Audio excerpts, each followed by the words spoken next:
did not get your, oh, okay. This will work. Oh, but Marcella, you're signed in to Leah's computer.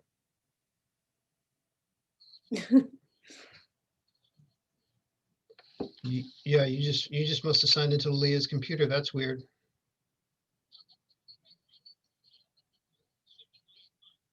Okay. Anyway.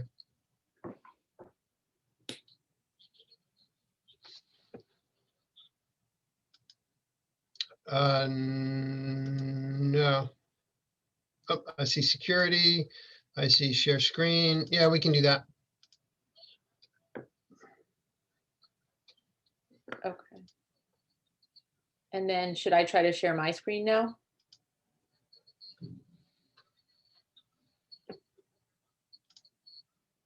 Okay. Why don't you just leave it on then and mute it?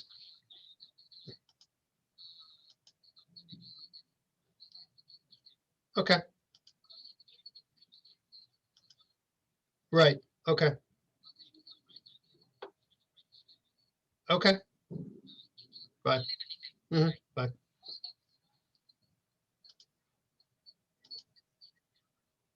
Yes. Bye.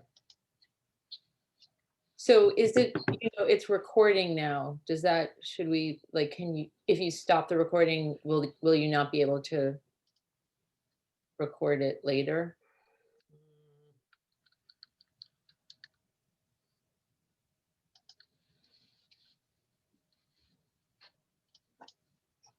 I thought I just, here, I'll pause it. Okay. I don't know. I just see a red like light that says recording in the upper corner. Yeah. But I paused it. Okay. So do you want, You want me to try to share my screen? you have to, because I can't get it via email. Okay, so let's see. Oh, host disabled participant screen sharing. Got it. Now try. Okay. Okay, so now I have to, what, oh God, now which So you, PowerPoint? I think I'm on the PowerPoint unknown. Let's see. Open system preferences. Do I do that? I guess so. well, do you have your PowerPoint up yet? Yeah, it's on my other screen. Yeah, so you But just click screen share. Yeah, that's, And then you single click the window that has your presentation, and then you click share. yeah, well, the problem, okay, I'm gonna have to get somebody much smarter than me to, okay, it's on desktop. I don't know which thing. Oh, shit. Well, let's try this. All you should have to do is open it so that you're looking at it. No, well, it's open on my other screen, but I'm trying to figure out which, like Steve has 10 million things on his desktop. It's not, he didn't name it, and I don't know which thing is open. That, I know that doesn't make a lot of sense, but like when I'm looking, when it says share screen, it says desktop 1, desktop 2, whiteboard, iPhone, Oh, okay. Microsoft PowerPoint unknown. And so Oh, maybe it's the so PowerPoint. what? But you have your presentation open on a screen. Yes. Okay, so click desktop 2 Okay. when it asks you that question. Okay. All right, now share. And then single click it and then click share. Okay. And now it says open system preferences. Oh. Shouldn't necessarily say that. Can you drag it onto your, are you looking, so you have a laptop that's hooked up to another screen, right? Yeah. So, okay, so you want me to try to, Like single click it and then drag it to your laptop. can you see it now? No, but you're not sharing yet. Okay, it's when okay, how's that? Can you see it now? No, now you have to share it. If it's open on your laptop, that'll be fine. So now, It's open on my desktop, but now it's gone. So the problem is it keeps asking me to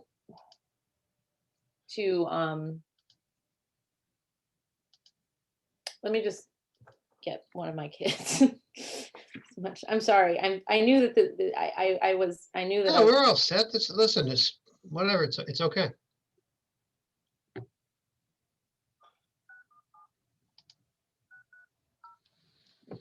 Are they in the house? yeah, I'm just calling one of them. Carolina might be able to email it to me internally from her phone. Well, let me try this again. Desktop 2. Alex, can you go upstairs and help me with a computer emergency? Thanks. Bye. All right. Let me try that again. Desktop 2. I say share. It says open system preferences, which it keeps doing. Allow Zoom to share your screen. Open system preferences, which I Oh. do. And then I'm trying to, sorry, Tom's on the, Okay, that's you can say hi. All Hey, right. Alex. Hey, how are you? Good. So I'm trying to share my presentation on the screen, right? Uh-huh. So screen share, I do that. I do share, and then it says open system preferences. What do I do? So, I keep doing that, and then I try dragging it. Oh yeah, what does that mean? I just clicked on this Okay. icon. Yeah. So,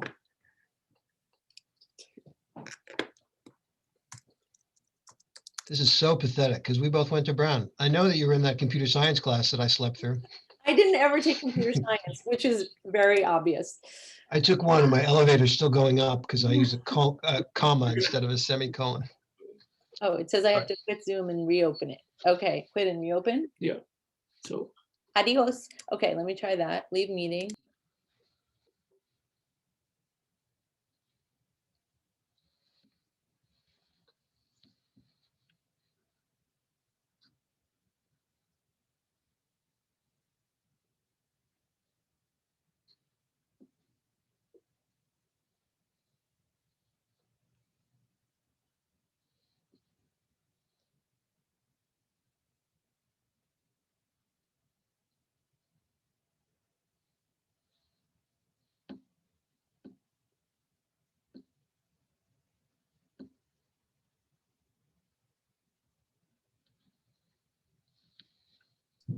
okay, and so now Okay. try the share screen. Now I'll try the share screen. Desktop. Desktop 2, share. And which is Questions? Oh, okay. So now I want to just go to slideshow, I guess. But Yep. I can't see it, which is weird. Huh. Maybe it's just because it's on that screen, so that's fine. Yeah. Okay, so I'll go to slideshow. Okay. Okay, so But oh, they're not seeing this, right? Are they Yep. just I'm seeing the slides. okay, but let me try how to play from start. Okay, so let's see what happens now. Oh yeah. Okay, so now you got it. I'm seeing the notes version. Oh God. Okay, how do we undo that? Maybe I can change it to be sharing this screen. Yes. Okay, your screen sharing stop share. Oh, well, what is that? Yeah, because how about use slideshow on that thing? I didn't even know how I got to that thing. You don't need the notes. No, I don't Okay. have notes. Oh, where did everything go? I don't know. Oh shit. We are now one big blank screen in our house. Oh, there we are. Okay. We'll call the help desk. This is the slide. Wait, Alex is the help desk. Alex is the help desk. Huh. How do I move this over? Here we go. Huh. You're still seeing the notes thing, Tom? Yes, but I am seeing the slides. Okay. Dang. Wait, are you seeing both or just one screen? I am seeing vision screening in children and I'm seeing the next slide. Huh. That's so weird. Damn. What about use slideshow? Try that. I think that's what we did when we got just the blank screens. Well, should we try it Try again? it again. Yeah, try it again. Oh, yeah. Oh, wait, Perfect. That's There- it. okay, so, Now don't click, just use the arrows. Because if okay, you click something, God knows what'll happen. all right, well, I'm gonna have my IT support on call. Yeah. Do Here. not wander far. This. Okay. Let's look into the use of vision screeners in our practice. I like that.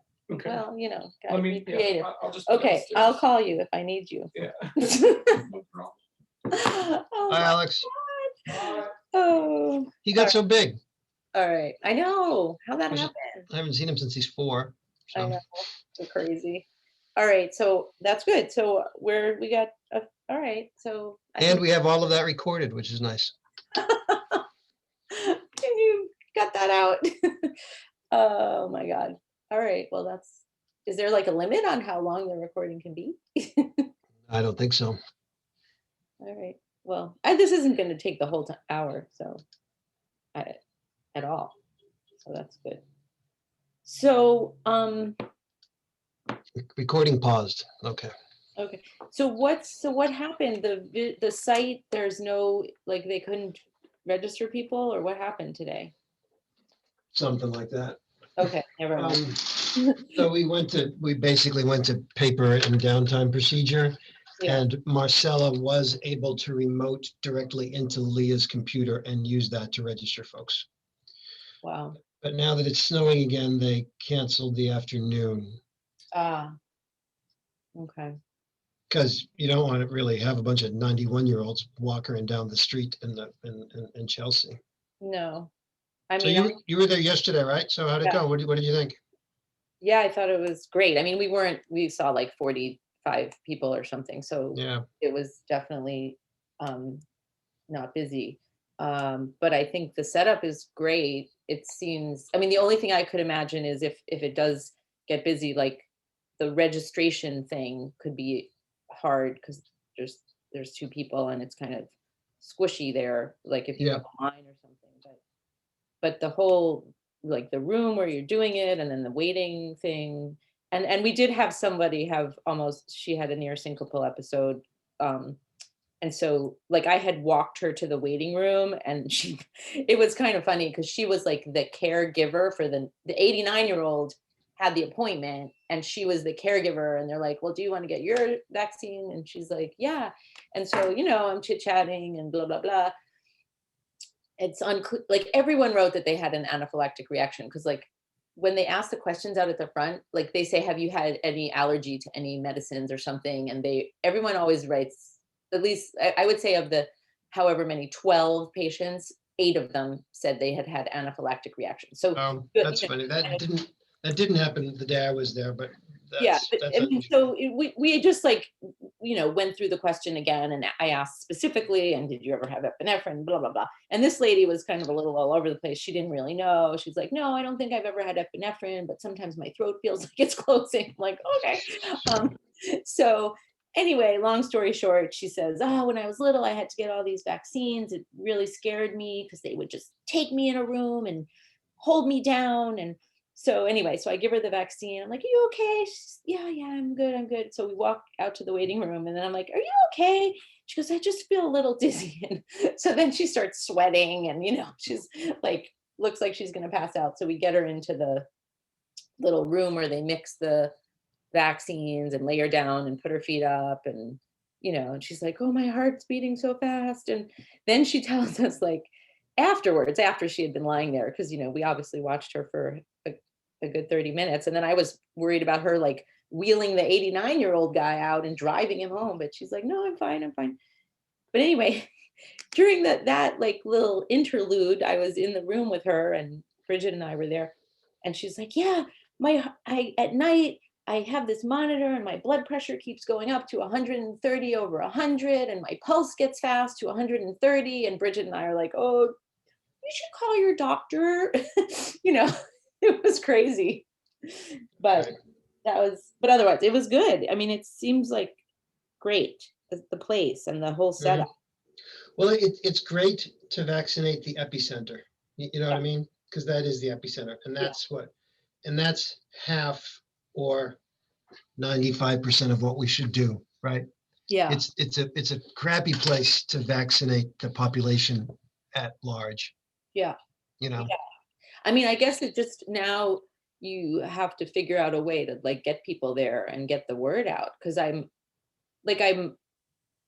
don't know what that plan is, but clearly there needs to be one, right? Like, Yeah, we just discussed it in the clinical leaders meeting, so, um, IT's working on it.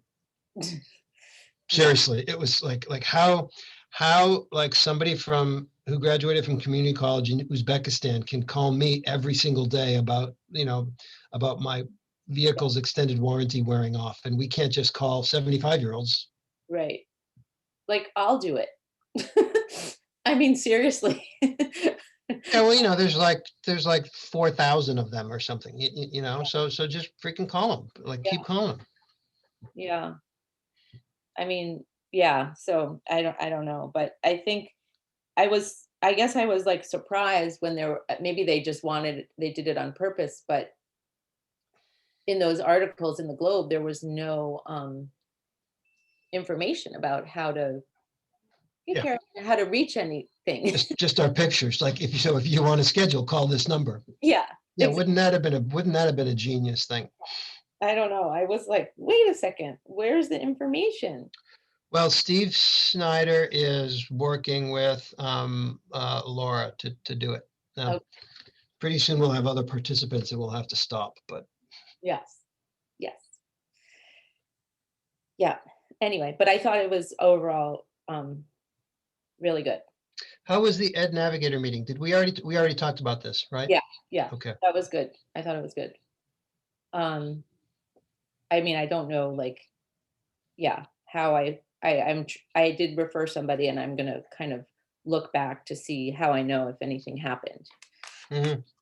'Cause that's I'm gonna meet with Adela, who obviously is not Kathy Field, about the LTSS and other stuff. all right. I can't. God, those ridiculous glasses. It's snowing nice and pretty here. Yeah, I mean, I was gonna come in, and then I was like, oh, I don't know, the snow, but yeah. Oh.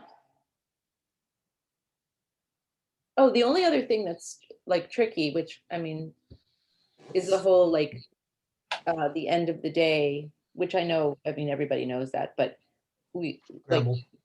yeah, and just kind of, you think you know how many patients and then how much maybe extra you're going to have, but then like somebody got added and then there was one less, and so I think those kind of the devil's in the details with that, because obviously it's so precious, but like, I was thinking if you could have a way for in the last hour that only the people at the vaccine site could schedule patients, but I don't know how you could do that. It's But you know what I mean, like, you're keeping such track, and then if there's an opening that could make a problem. Yeah. So I don't know, that was a thought I had that I said to Leah and Carolina. The internet thing is driving me crazy. It sounds, Okay. yeah. All right. So I have the eye occluder. I mean, I keep calling it the eye occluder, this pod screener here. Okay. I don't want to turn it on until it's time for me to start talking about it, because I want people to realize it takes a little bit so they don't think it's broken when they're doing it themselves. Okay, yeah, When I showed them the charger and everything and where we store it, okay, and it's the user's responsibility, the last user responsibility to put it back to make sure it's charged. okay, yeah, I'm looking at a page here yeah, and I see screening, gender, age, potential condition. There's nothing listed. Vision screening summary. I see screening complete. And then I see right eye, left eye, and I see all the little spots are in range. So does that means it's normal. The very top, it says all screening complete is normal. If it's abnormal, it will say screening necessary. yeah, I'm gonna go over that. Perfect. Yeah, That's like really what you have to know. I mean, that's the only thing. you can know like, if you want to get into the diopters and the, you know, plus minus, blah, blah, blah. Yeah, that's what, yeah, yeah. People are starting to join in. Okay. Good. Okay. yeah. So, yeah, but that's, I think, really, that's gonna be the key, like,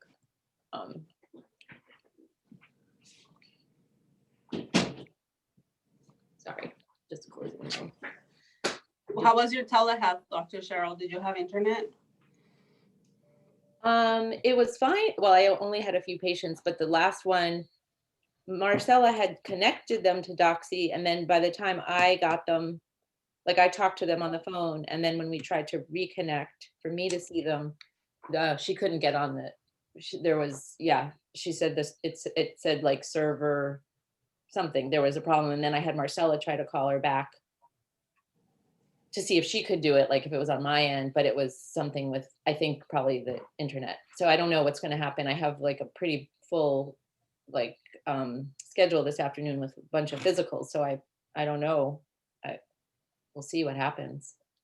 The internet problem is supposed to be a Verizon internet provider problem in the neighborhood or region. So if you have somebody who's in Chelsea and has Comcast and you're in Newton and you have Verizon, then you should be okay, you know what I mean? I don't know what it was, but like, because Marcella got her connected before the appointment, you know what I mean? Like she set it up, and then I called her not long after, like a couple minutes after, but did my history on the phone. And then when I tried to send her the text, it didn't work. And we tried a few times, and then I had Marcella call her back and try again, and it didn't work for Marcella again. So yeah, I don't know. Something weird. Aileen, I love that color. We have that color in our front room now and actually in New Hampshire. What's the picture though? Who, me? No, Aileen, Dr. Hutner. What color you mean, yellow? The yellow? That I like, think it's gold or yeah, it's like mustardy goldy. burnt It- amber. It's a native thing, probably Canadian, because it came with the husband, who's also Canadian. Was that like a mail order thing? A mail order Canadian? Isn't that how everybody does it? You mail order your spouse? My grandma was a mail ordered spouse. Was she really? hmm From where? From the Azores. She was psyched. She thought she was, she thought she was probably marrying an American millionaire. And boy, did she had a rude awakening. Unfortunately, she had a lot of rude awakenings, but she had one particular rude awakening when she saw where she was going to live in America.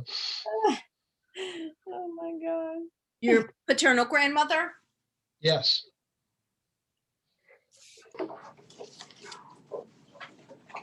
Wait.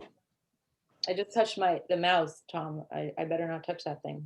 Don't touch the mouse. I'm not touching the mouse. I'm not touching the mouse. How many people do we have? Is it an identity crisis? We have 16 participants, so more people will be signing in, and we'll wait a couple minutes because we don't have an hour's worth of show and tell anyway. Here comes another couple people, so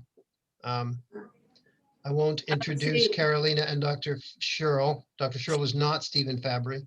I know, I couldn't, it's so weird. When I signed in as myself, like I signed out and signed into Zoom, like from the web So browser. If you hover over your picture, Leslie, and go to the ellipsis. Yeah, oh, I'm not gonna touch anything, because believe me, Okay, then. I am who I am today, and sorry to my husband for for him taking. Stephen, I have this question. So all of you folks who have not joined via video, you're gonna need video to see Dr. Sherrill's screen and Carolina's. No, maybe not. You're gonna need video to make sure that we're actually paying attention. You can have receptive video without having expressive video, I think. Okay. Yeah. You can. I mean, do All right. people want to see me eat my brisket? Yeah, we don't care. We want to see faces so we can feel like we're talking to actual people. Wrong holiday. This wasn't a brisket holiday. It was the Super Bowl. It's my dad's brisket holiday. So was that like a West Texas brisket or was it more like a Hanukkah brisket with tomatoes? I think it was more West Texas. It's from Blue Ribbon in Newton. Okay. Oh, yeah. We're up to 21. Okay, so what, you tell me, Tom, when, Oh, I'm gonna eat my Well, it's breakfast. only 12:05. Let's go 5 more minutes and see how many more participants we can get. okey dokey. We're up to 23 already, so people are still joining. We want to see faces, so please mute yourself. Hi, Dr. Brown. Joanna, I don't see you, but hi. Hi, Bianca.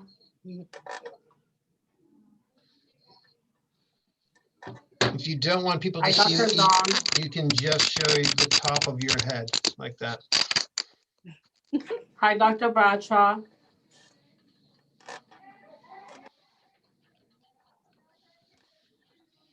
Hi, I'm here. I'm sorry. I'm driving my kids. I'm picking my kids up from school, so I don't think you guys want to see me interacting No, I with them. Please don't You get really don't. Hi, Lucia. Hi, Here. Dr. Eva. Now, you don't want any witnesses, Dr. Bradshaw. That could be problematic. Hi, Galaxy Phone 10. I don't know who that is. Dr. Phillips, Pod 4, probably medical assistants, I hope. Julie Cordy. Hello, I'll put Hello. my video on in just a sec. Here's Bruna. Everyone could congratulate Bruna again for becoming the newest member of our whatever team we call ourselves. Yay, Hooray. Hi, Marcella Gill. Hi, Barbara Murphy. Hi, Bruna. Hello. Hi, Joanna. Good. One thing that everybody might like to know right before we start is that we're working on a plan to have the behavioral health folks rejoin us each 1 day a week. So there'll be at least, they're going to aim at 25% of their visits being in person. I think that'll be a big improvement for our patients and for us and for walking back towards normal. Great.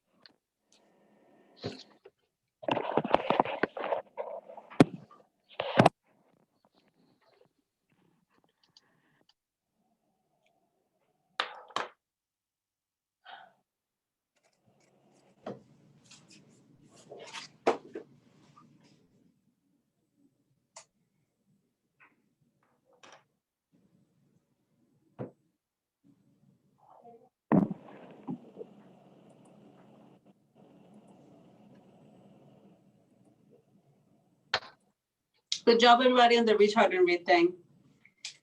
94% is awesome. I want 100 though. That's great, Carolina. How can I ask how how things are going in? 100. Great, That really worked. good, great. Wait, we got 94 and they got 100? Well, Yeah, maybe but like- the amount of patients they have is a lot less. I don't care. Is they South End or family? Don't worry.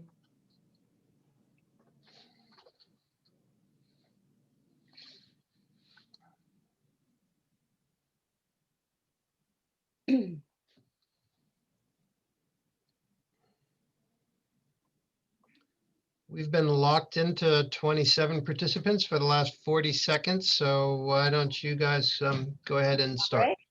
Okay, so I'm gonna talk today about our vision screening project that we are going to be rolling out fairly soon. And Carolina's gonna join me in the middle of the presentation to do a little explanation and demonstration with the spot screener. So here we go. Oh gosh, wait a second. Now why isn't that working? Oh boy.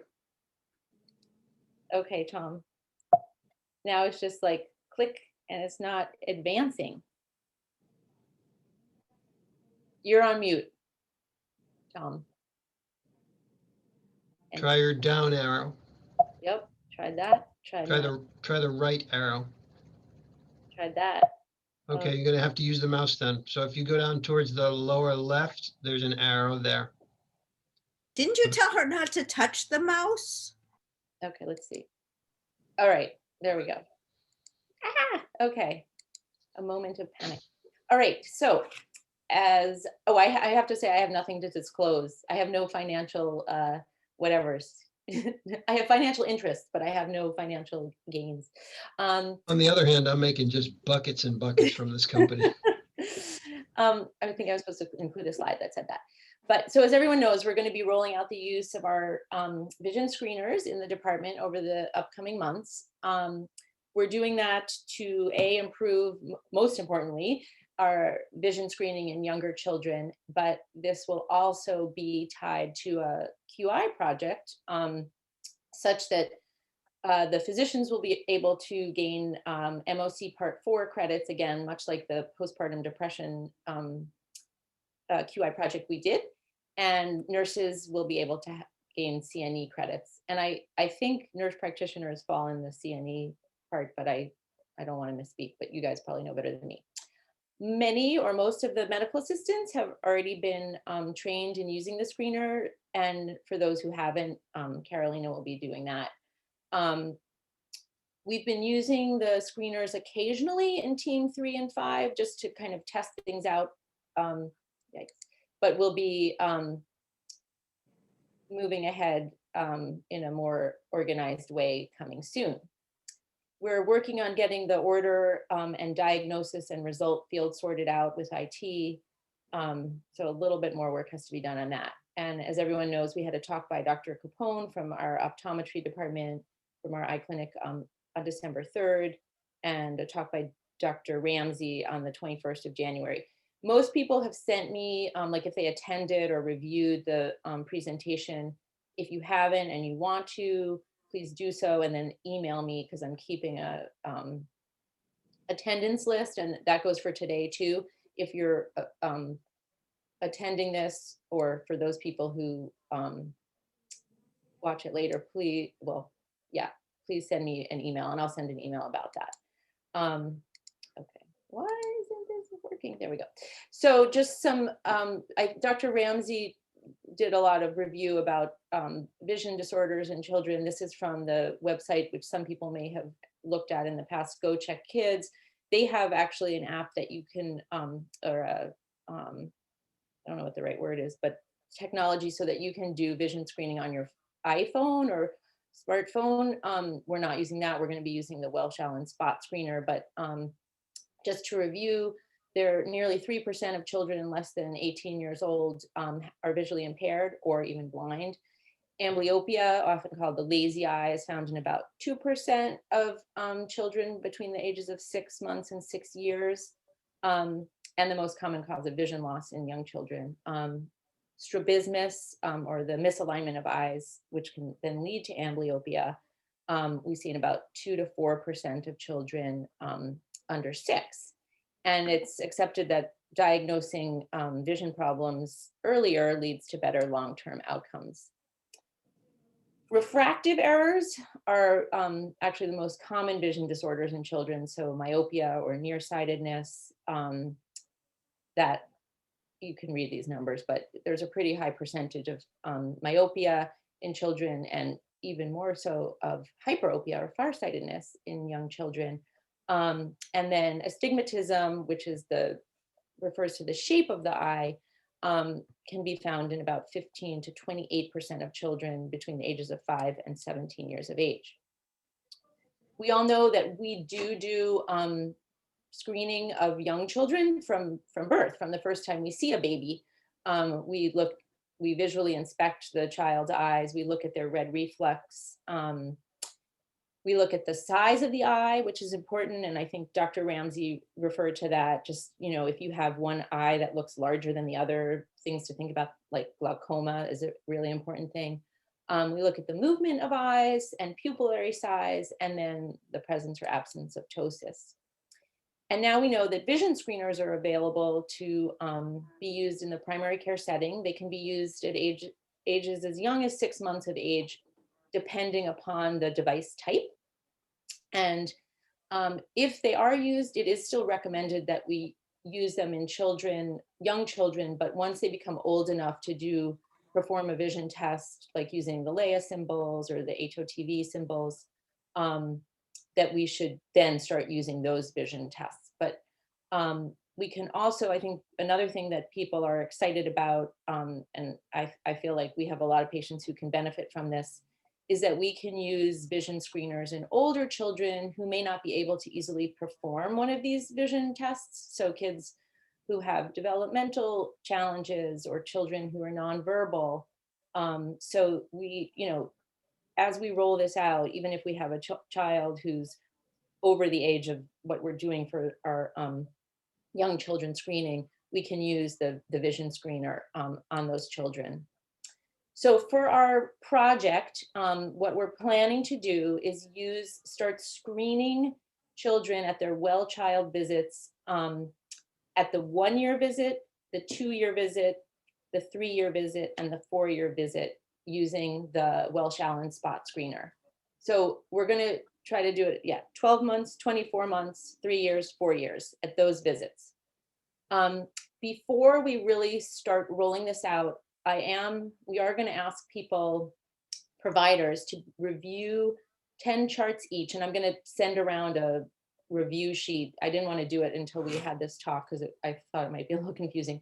But what I'm gonna ask people to do is to review 10 charts of patients between the ages of 1 year and 4 years who had their well child check. You can just pick whatever, 10 visits, it doesn't matter. But before January of this year, if you can go back and look. And I'm gonna have people do 2 charts of 1-year-olds, 2 charts of 2-year-olds, 3 charts of 3-year-olds, and 3 charts of 4-year-olds, just so we can have some data that we collect looking at how many children have had formal vision screening in those young ages. We know the 1-year-olds and 2-year-olds, the percentage will be 0. 3 and 4, some of them may have had a vision screening done or attempted. And then the question is, did they have it done successfully? Because I think most of us have run into many children at age 3 and 4 where a vision screening is attempted, but the child isn't able to actually do it. So then what we're going to be doing is piloting the use of the screeners in 2 of the teams, those teams being team 3 and 5 to start. And we're hoping to start sometime in February. Some of that may be IT dependent, but that's our hope. And the medical assistant will be doing the screening at those well child checks that I mentioned, the 1 year, 2 year, 3 year, and 4 year. They're going to be recording that result in Epic. And right now, where that can be recorded is in the area where we actually record vision screening now. And I have another screenshot that Carolina sent me, where the medical assistants can put in spot pass or spot fail. And we'll talk about that in a couple minutes more when she does a little demonstration. The medical assistant will then print off the spot screening result for each patient when they do it. And I'll show you a couple of examples, exactly what those look like. And they're gonna place that printout on the door of the exam room where the patient is going to be seen. The medical assistant is then gonna enter the order and diagnosis and is normal or abnormal vision screen. There are some codes that IT is, I think they have created it, but they should be able to be used sometime in the near future. And I'll explain how will the MA know if it's a normal or an abnormal screen. And then the provider is responsible to review the printout and then change that diagnosis if they happen to notice that it was entered, like if they don't agree with it or something like that, which it will be pretty straightforward. Yeah, so I think if Carolina's ready, we're gonna have her do a quick demonstration of what the medical assistants will be doing, how the spot screener works. And then I'm gonna show everybody what the printout looks like. Hi, I just called my subject to come in, but first I'm going to start with the how does the machine work. So can anybody see me well? Okay. So this is the machine. Every machine comes in a case like this. Okay, these cases are placed in the Staples closet by Pod 3-4. Excuse me for where one the second, autism- Carolina. One second. If people go to the upper right of their Zoom screen where it says view, click view, it'll say standard side-by-side speaker or side-by-side gallery. Switch to side-by-side speaker and you'll be able to see this better. Sorry, go ahead. Okay, Can you maybe so stop sharing the screen so Carolina's bigger? Oh, Actually, never No, mind. I can, no, I don't No think we worries. can do that because then I may never get it back. Sorry. There's actually a double vertical line next to the shared screen, and you can slide that over to the left, Right and the over. speaker becomes. no, I think we're gonna have to leave it like that. This is mostly for the MAs, but I just want everybody to show. I'll go one-to-one to the medical assistants. So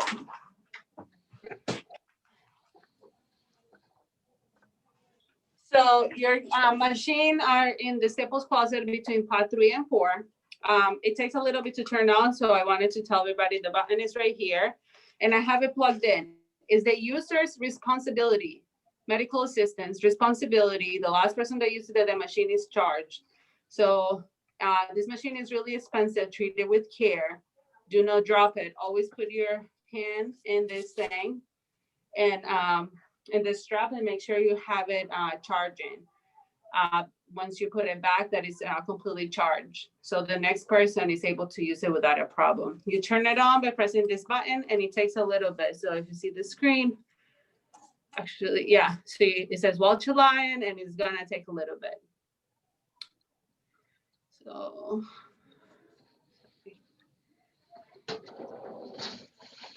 So don't think the machine is broken. It's initializing. The preferred place for this to do is in a room that it has dim lights so the pupils get dilated.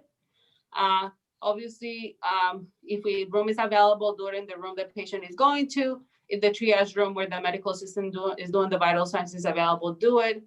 I will say preferably in the patient's room, because if you have a 12-month-old, you want the parent to be holding them. So you have a straight line 3 feet across from the patient to the machine. So it will be easier to capture. A couple times it has taken a little bit longer to do it, because babies are, if they're criers, so they're crying and moving, you kind of have to focus. It's 3 seconds, but if you're focusing and your hand is shaking and the patient's head is shaking, it's going to take a little bit. So just so you know. So this is how it looks like. Right now it says red because our network is down, but that will be the Wi-Fi. The medical assistant then is going to go to tools. It's a little button that says tools. They need to, before they start the test, pick a printer. All the printers for all the pods are logged in.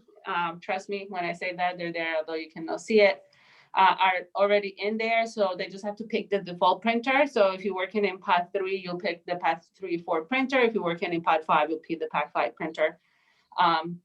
All right, do not hit clear all. Make sure you just set as default. Okay, so now you go to the main screen and the medical assistant is gonna hit start. And for the subject ID, they're gonna put the medical record number. Okay, come on in. My subject is here. So they're gonna put the medical record number and then they can hit the arrow that is up here. And they're gonna ask for name and we're gonna skip that. So hit the arrow again. And then for last name, you're gonna skip that.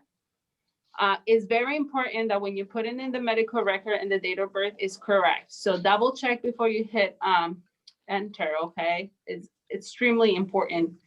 Then you gotta put the date of birth. 9, I'm gonna put a random date of birth. So you have the options for the numbers and then the backslash and then hit OK. So now it brings you to this screen. Let's show you. It brings you to this screen where you review everything right here. So it brings you to a screen that reviews everything. And then there, that's when the medical assistant can review name and date of birth. And the gray buttons at the bottom, it asks you if he's male or female, and if the patient is wearing glasses or contacts. So we're only doing this test people that are not wearing any glasses. So if the patient is wearing glasses, we take them off to perform the test. Unless in the future we decide that if the patient is already being followed by an optometrist or ophthalmologist, we're not gonna do it, but TBD on that. All right, so then you hit go. And so this is how it looks like. So if you hear, sounds like little birds, just to capture the attention of the child. So Fernanda is right here next to me. Yeah, glasses off. So I'm gonna dim the light because it's pretty bright in here. The room is really small, so her pupils can dilate. It's really dark. And then I have to find her eyes with the machine and be 3 feet apart. Right. All right, perfect. So I found her eyes, and the machine is gonna tell me whether it's too far or too close. So right now it's telling me I'm too far, now I'm too close. So you kind of have to move it back and forth. You don't move the patient, you move your hands. And you should have both hands in the machine for stabilization.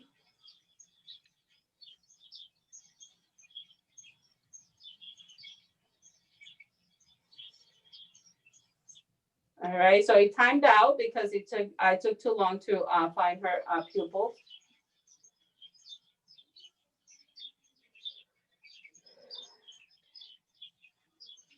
I'm gonna have Fernanda do it to me, okay? Instead of me doing it to her. Carolina, maybe you can open the door a little so it's not quite so dark. It's not that, I can tell, so if somebody has already vision problems, the pupils have certain problems, then it's really hard for them to, the machine will take a long time to recognize it. Okay. The pupils are.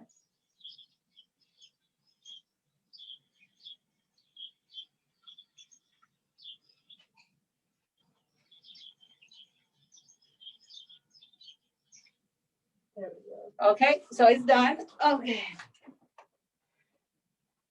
Thank you, Fernanda. Also.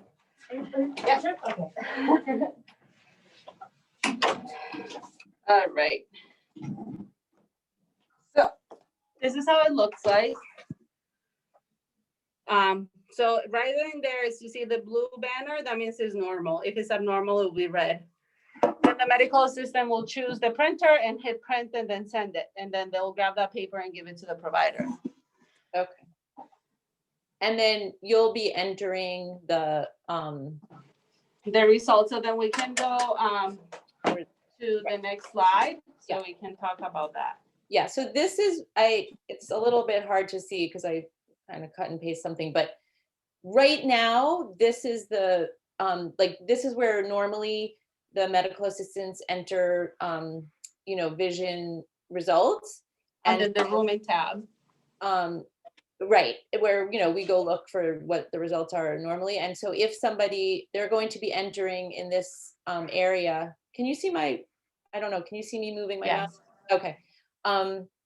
Spot pass or spot fail, they'll put that in there. We are working on a different place, a different, I don't know, Tom, I don't know if it's called a flow sheet or a smart form, but IT is working on creating something where actually more information from the spot screener can be entered instead of just pass or fail. But we don't have that ready yet. So once we do, we'll let people know what that is and where to find it. And we're trying also to get that so that it can be pulled into the visit note like automatically. It'll actually be right here. And so, for example, we're going to continue to use the charts for older people. And so that will remain the same. And for the sake of discussion here, in this patient where you see gender and sexual history, there'll be just another place to put the spot screening results. And there'll be a bunch of buttons to click. All right. And I just want to add one more thing about the spot screener. So the screen has options to give you about ages.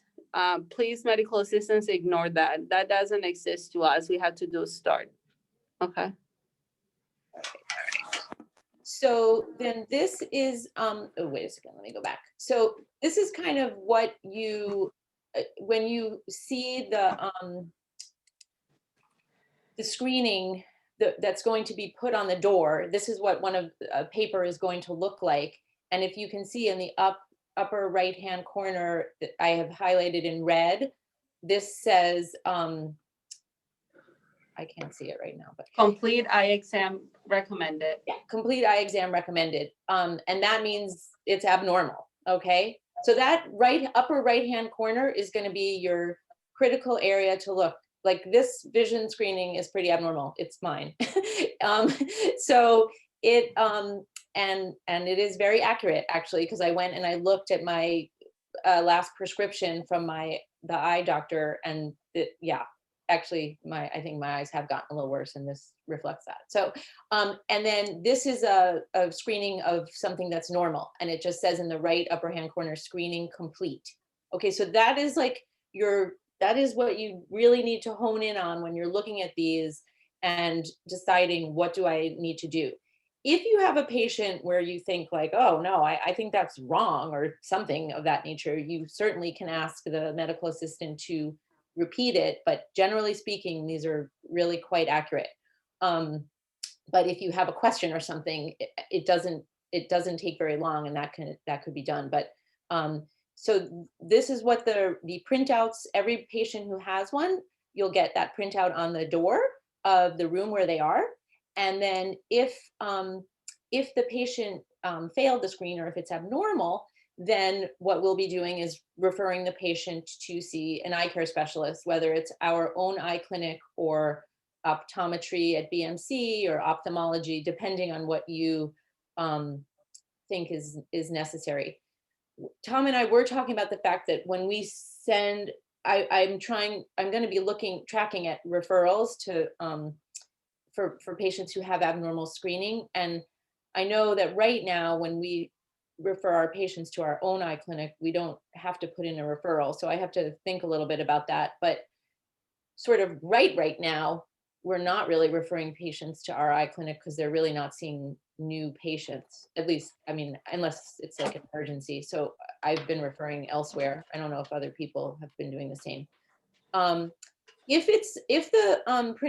the screening is abnormal and you are going to be referring a patient, you can give a copy of the printout to the patient to take with them.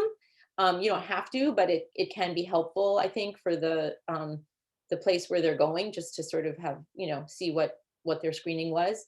And Carolina, I have a question. If we do give the printout to the patient, we should make a copy, right? Because the medical assistant can do either. They can make a copy, they can reprint another one.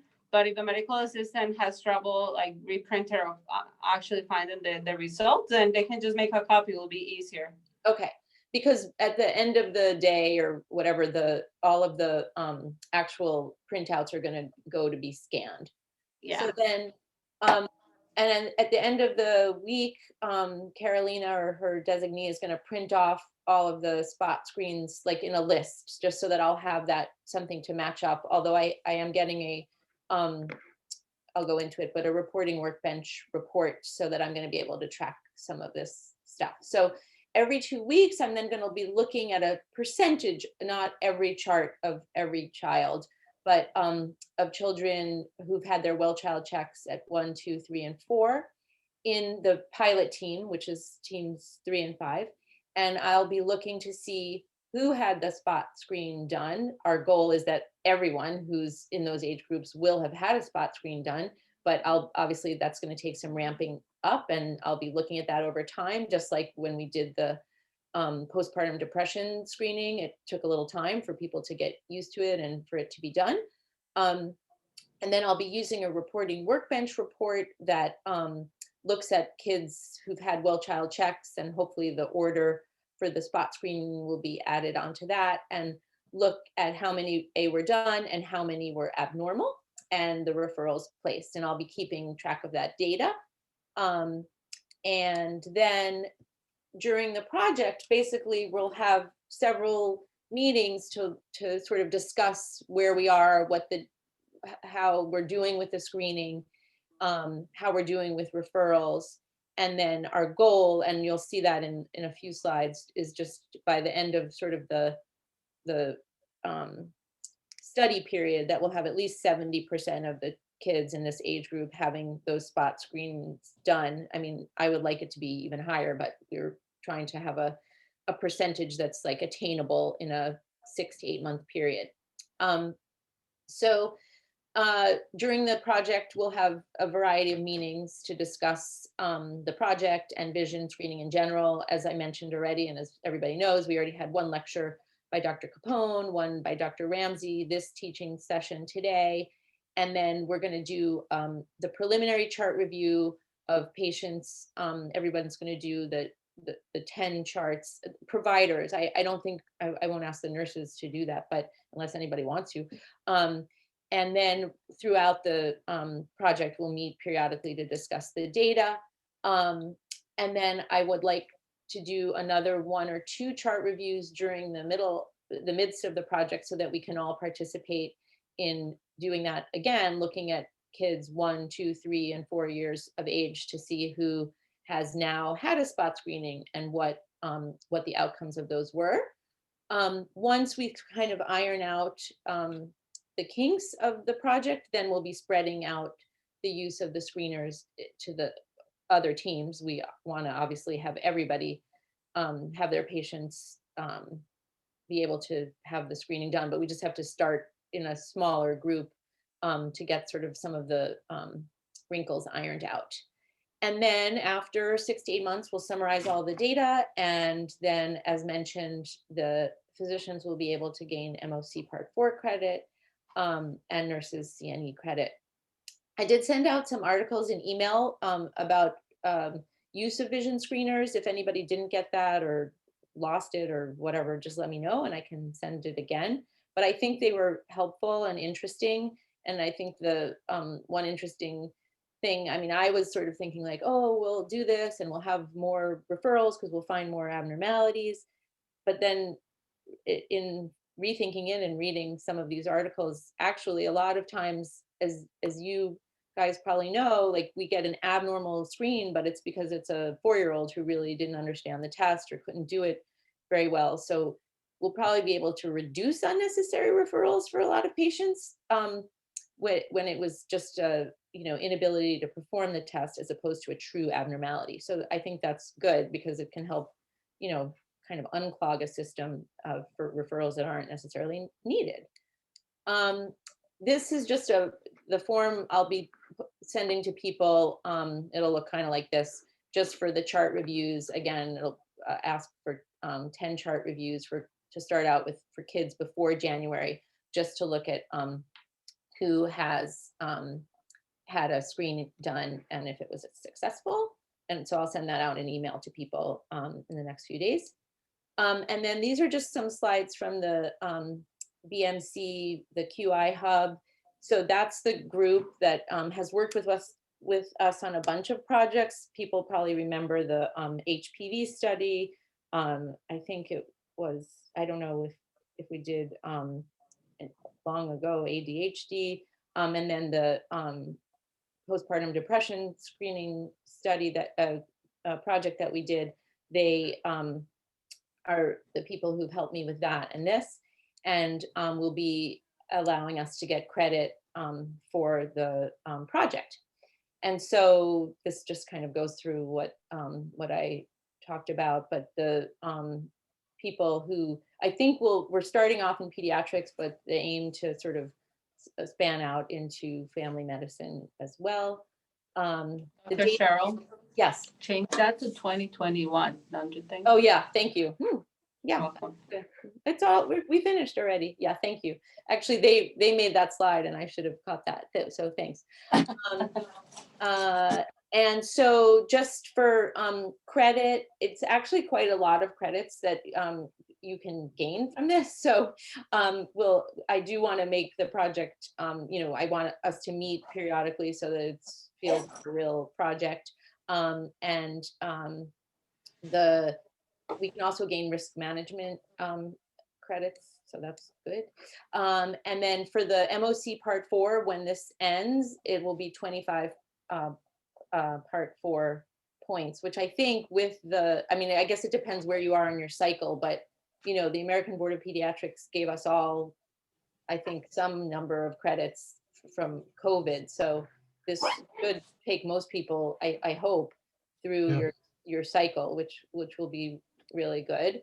And then for nursing credits, it will qualify for 30 hours. So then, of course, we have to, this is just disclosure information that we have to include. And as I mentioned, I have no disclosures.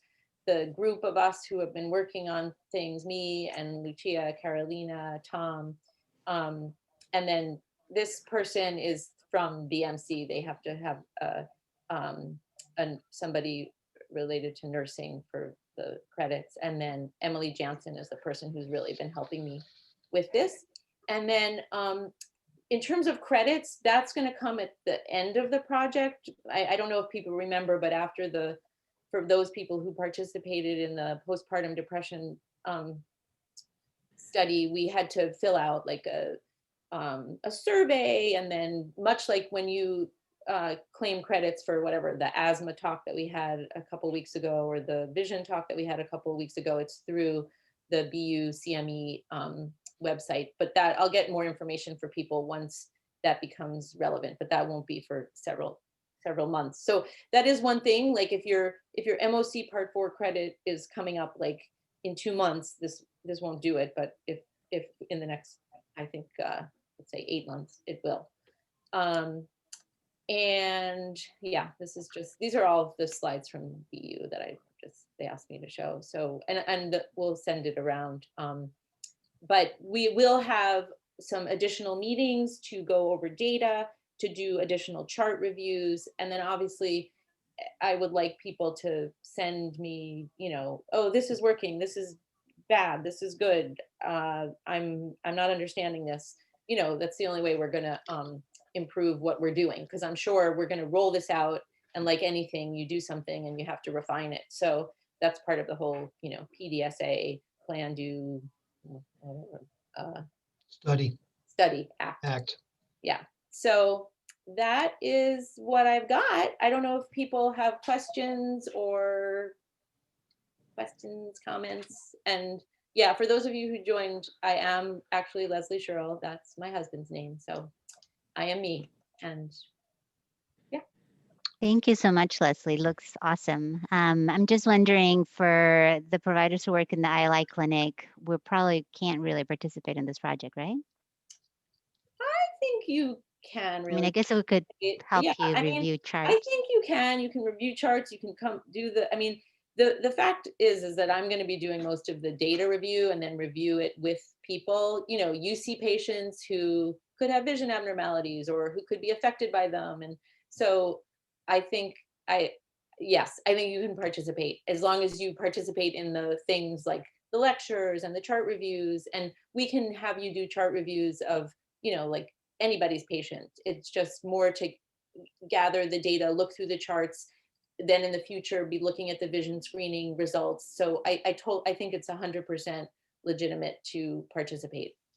And I'll clarify that, but I'm sure it will be good and fine. And I guess for the few patients that we see over here for their physical, because they have a sniffle, maybe we'll be able to see, I don't know, I guess only if they come from team 1 and team 3? Team 3 and team 5. Team 3 and But team I mean, 5. that's to start, and then we're going to roll it out. But the other thing too, I would say, like, if you have a patient, I think for any of us, like, even if we're starting in team 3 and 5, let's just say you have a patient who is really unable to do a vision screening, and you want them to have, like, somebody with autism, let me just use that as an example, and you really want them to have a screening done, you know, break the rules and do it, because we have the screener, and I think it's fine to do. Tom, you agree on that? Yes. Okay. So, And all MAs are gonna be trained for that reason. yeah.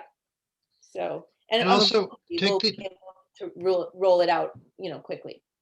I think providers should take the opportunity when we are able to have the MAs, teach us and to see not just the YouTube video, but, a couple of the screens, being done. And I think, I think this is a nice opportunity for us to learn from the medical assistants how to use these Yeah. things. And also like ask your MA to do a screening on you just to like see what it's like for the kid to what they're watching. I mean, it takes, it does not take a long time. And I think it's good to sort of see that, see how it works. Yeah. I also wanted to add, when I first started doing them, I had child on the stroller and I couldn't do it. And you have to have a straight line across with the machine. So if you go upwards, you have to be over 6 feet tall to have those 3 feet, So you have to have the child sit down on the parent's lap or whatever they feel more comfortable that they're gonna try to focus for 3 seconds. If you have a patient that is moving a lot, I've been called a couple times and we have successfully done them. And there's been 2 occasions which I didn't. The patient's iris looked really weird in the machine. And we mentioned it to Dr. Cheryl and Dr. Silva, and then that was just one child we couldn't do. But that child is followed by a specialist, so we don't have to worry about that. And then another one, same thing. So just if you have questions, don't grab somebody. Don't assume it doesn't work or anything like that. Just ask one of us. In terms of referrals, children need referrals to see pediatric ophthalmology. You don't technically need a referral to see an optometrist, although we get that question from people a lot. So from an insurance point of view, all of the commercial insurers in Massachusetts and all of the Mass Health products cover one optometry visit a year with follow-up. So, but we're going to need that pediatric optometry referral to be entered probably in order to judge whether we have acted appropriately on all of these screenings. And then in terms of optometry, I will refer people to BMC and Walmart and Lynn, believe it or not, and Walmart and Lynn will take kids down to 3. I think if you get the referral will depend on what the actual vision screening results are. If you have someone who is identified as having myopia or hyperopia, then that would be an optometry referral. If you have somebody with a gaze deviation, obviously that kid's gonna have to go to ophthalmology. Yeah. And I think most of, the younger, like 1 and 2-year-olds, typically we're gonna, I think, end up sending to ophthalmology for those abnormalities. I would say, generally, I would say. Yep. So, yeah.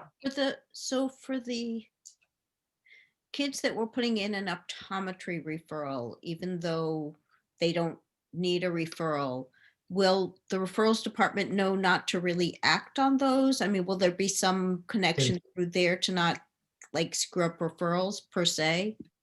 Yeah, well, we don't have that. We haven't walked all the way through that yet, but we will. I mean, there is that question. I don't know if it's in all the optometry referrals, but like, will the patients schedule it themselves? I don't know, but we can find that out. Yeah, good question. Joanna just put a comment that is, Dr. Silva, want to read it? In the chat. Recently learned that ophthalmology referrals are not processed at MGH. They are changed to Children's Hospital. If family wants to go to MGH at Mass Eye and Ear referral, place referral to Mass Eye and Ear. The billing group of Children's Hospital, basically the Mass Eye and Ear ophthalmologist joined the Children's Hospital billing group of ophthalmologists. So the site is there. So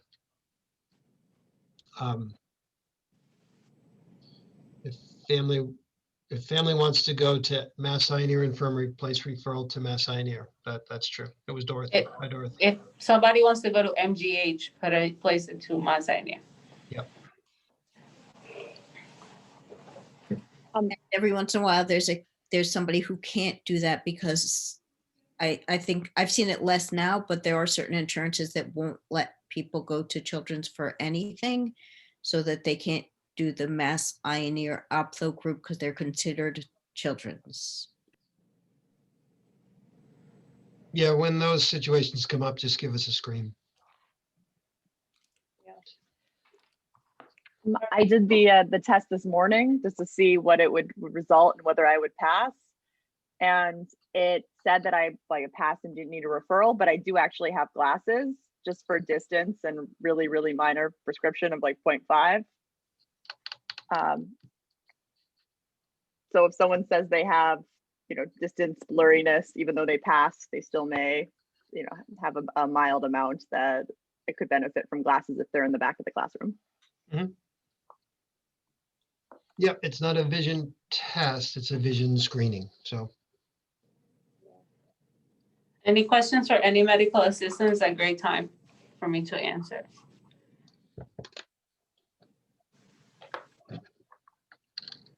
Where is the machine kept on during the weekend? Same spot. is locked up because they are, I have over the course of my life, I have bought 3 cars that were less expensive than this machine. So Yeah, it's in the Staples closet, and that's where we keep it. the weekend MAs should know. If they don't, we'll make sure they do. Thank you. They all ran.